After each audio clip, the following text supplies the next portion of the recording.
Hi everybody, today in front of me I have Motorola Moto G52 smartphone, and let me show how you can change the screen timeout value to never on this device. So ultimately, if we'll go to the settings, choose the display category and open the screen timeout option, we'll see that the maximum value that we can set is unfortunately 30 minutes.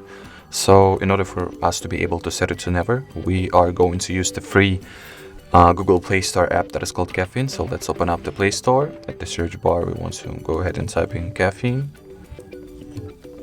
Hold on. Just like so. That is exactly the app that we are looking for. So let's go ahead and download and install it.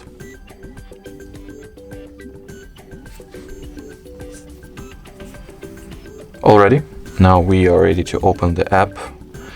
And basically all that is left to do for us is to make sure that the timeout section of this application is set to infinite. And that will effectively mean that as long as the Caffeine app is active and running, our screen will not turn off automatically at all, no matter for how much time it will be idle. Alrighty, so that was it for this video.